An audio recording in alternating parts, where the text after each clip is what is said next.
ದಿವಸ ದುಡ್ಕೊಂಡು ತಿನ್ನೋರಿಗೆ ಮೆಡಿಕಲ್ ಮಾಡಿಸೋದಕ್ಕೆ ಇದು ಗಗನ ಕುಸುಮ.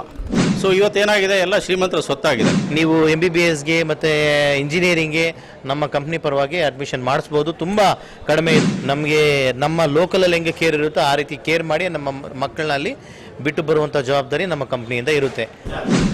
ನಮ್ಮ ದೇಶದಲ್ಲಿ ನೀಟಿಗೆ 1,24,000 ಅಭ್ಯರ್ಥಿಗಳು ಅಪಿಯರ್ ಆಗಿದ್ದಾರೆ. So seat available in India is 1,10,000 something. ಅದರಲ್ಲಿ 50% ಜನರಲ್ ಮೆರಿಟ್ ಕೊಟ್ಟೋಗುತ್ತೆ, ಇನ್ನು 50% SC ST OBC category 1 2A 2B 3A 3B ಕೊಟ್ಟೋಗುತ್ತೆ. ಸೊ ಗೌರ್ಮೆಂಟ್ ಸೀಟಲ್ಲಿ ಸಿಕ್ಕಂಥ ಅಭ್ಯರ್ಥಿಗಳು ಭಾಳ ಕಡಿಮೆ ಫೀಸಲ್ಲ, ಅಂದರೆ 7 ಲಕ್ಷ 8 ಲಕ್ಷ ಏನೋ ಇರುತ್ತೆ. ಅದಕ್ಕೆ ಅಷ್ಟೂ ಕಟ್ಟೋದಕ್ಕೆ ತುಂಬ ಕಷ್ಟ ಆಗುತ್ತೆ. ಸೊ ಜನರಲ್ ಮೆರಿಟಲ್ಲಿ ಬಂದಿರೋ ಸ್ಟೂಡೆಂಟ್ಸ್ಗೂ ಕಷ್ಟ ಆಗುತ್ತೆ. ಸೊ ನಮ್ಮ ದೇಶದ ಬಡ ಕಾರ್ಮಿಕರೇನಿದ್ದಾರೆ, ವಾಹನ ಚಾಲಕರೇನಿದ್ದಾರೆ, ಗಾರ್ಮೆಂಟ್ಸ್ಗೆ ಹೋಗೋರೇನಿದ್ದಾರೆ, ತರಕಾರಿ ಮಾರೋರಿದ್ದಾರೆ, ದಿವಸ ದುಡ್ಕೊಂಡು ತಿನ್ನೋರಿಗೆ ಮೆಡಿಕಲ್ ಮಾಡಿಸೋದಕ್ಕೆ ಇದು ಗಗನ ಕುಸುಮ. ಇದನ್ನು ಆಫರ್ ಮಾಡೋಕ್ಕಾಗೋದಿಲ್ಲ. ಸೊ ಇವತ್ತೇನಾಗಿದೆ, ಎಲ್ಲ ಶ್ರೀಮಂತರ ಸ್ವತ್ತಾಗಿದೆ. ಜೊತೆಗೆ ಒಂದು ನೊಬೆಲ್ ಪ್ರೊಫೆಷನ್ ಅದು.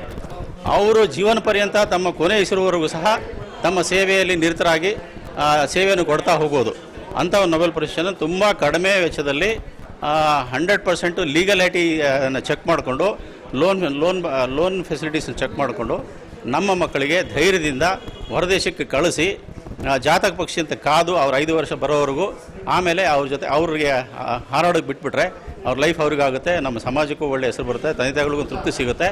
ಇದು ನಾನು ಹೇಳೋಕ್ಕೆ ಇಷ್ಟಪಡ್ತೇನೆ. ನಮಸ್ಕಾರಗಳು. ಬಯಸೋದು ಡಾಕ್ಟರ್ ಆಗೋದಕ್ಕೆ, ಆದರೆ ಅವ್ರು ಏನು ಮಾಡ್ತಾರೆ, 2 ಕೋಟಿ 3 ಕೋಟಿ ಅಂತ ಹೇಳ್ಕೊಂಡು ಡಾಕ್ಟರ್ ಮಾಡ್ತಾ ಇಲ್ಲ. ನೀವು MBBSಗೆ ಮತ್ತು ಇಂಜಿನಿಯರಿಂಗ್ಗೆ ನಮ್ಮ ಕಂಪ್ನಿ ಪರವಾಗಿ ಅಡ್ಮಿಷನ್ ಮಾಡಿಸ್ಬೋದು. ತುಂಬ ಕಡಿಮೆ ಇದೆ. ನಿಮಗೆ ಗೌರ್ಮೆಂಟ್ ಕಾಲೇಜ್ ಇರೋದ್ರಿಂದ ಹೆಂಗೆ ಕೊಟ್ಟಿದ್ದಾರೆ ಅಂದರೆ 1.93 ಸೆಮಿಸ್ಟರ್ ವೈಸ್ ಕೊಟ್ಟಿದ್ದಾರೆ. ಅದು ಎಷ್ಟು ಈಸಿ ಆಯ್ತಲ್ಲ ಅಡ್ಮಿಷನ್ ಮಾಡಿಸೋದಕ್ಕೆ. ಈಗ ನಥಿಂಗ್, 1.9 ನಿಮಗೆ ನಥಿಂಗ್. ಈಗ ನಾವಿಲ್ಲಿ ಅಡ್ಮಿಷನ್ ಮಾಡ್ಬೇಕಂತ ಹೇಳಿದ್ರೆ ಫಸ್ಟೇ ಬ್ಯಾಂಕ್ ಲೋನ್ ಗೌರ್ಮೆಂಟ್ ಫೀಸ್ಗಿಂತ ಕಡಿಮೆ ಇದೆ. ಇದು ಇಲ್ಲಿನ ಗೌರ್ಮೆಂಟ್ ಫೀಸ್ಗಿಂತ ಕಡಿಮೆ ಇದೆ. ಆ ಫ್ರೀ ಸೀಟ್ ತೊಗೊಂಡು ನಾವು ಗೌರ್ಮೆಂಟ್ ಫೀಸ್ ಕಟ್ತೀವಲ್ಲ ಆ ರೇಂಜಲ್ಲಿದೆ. ಹಾಗಾಗಿ ಮಕ್ಕಳನ್ನ ಅಡ್ಮಿಷನ್ ಮಾಡೋದು ತುಂಬ ಒಳ್ಳೆಯದು. ಒಳ್ಳೆ ಸೇಫ್ಟಿ ಇದೆ.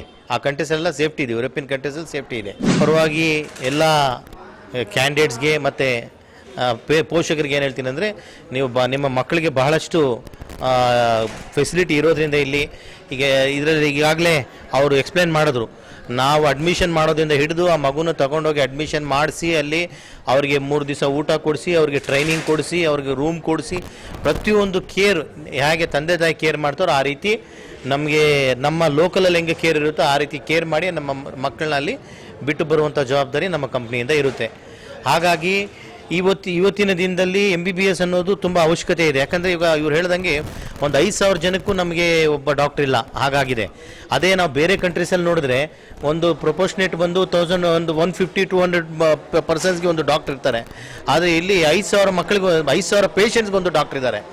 ಅದು ತುಂಬ ಇಂಡಿಯಾದಲ್ಲಿ ಈ ಡಿಸೀಸಸ್ಸು ಪ್ರಾಬ್ಲಮ್ಸು ಇದೆಲ್ಲ ಆಗ್ತಾಯಿದೆ. ಬ್ಯಾಂಕ್ ಲೋನ್ಸು ಸಿಗುತ್ತೆ. ನಮ್ಮ ಕರ್ನಾಟಕದಲ್ಲಿ ಇದು ಅಲ್ಪಸಂಖ್ಯಾತರಿಂದ ಸಿಗುತ್ತೆ. OBC ಅವ್ರಿಗೆ OBCಯಿಂದ ದೇವರಾಜ ಅರಸ್ ನಿಗಮದಿಂದ ಸಿಗುತ್ತೆ. ಅಲ್ಪಸಂಖ್ಯಾತರ ನಿಗಮದಿಂದ ನಿಮಗೆ ಸ್ಕಾಲರ್ಶಿಪ್ ಸಿಗ್ತಾ ಇದೆ.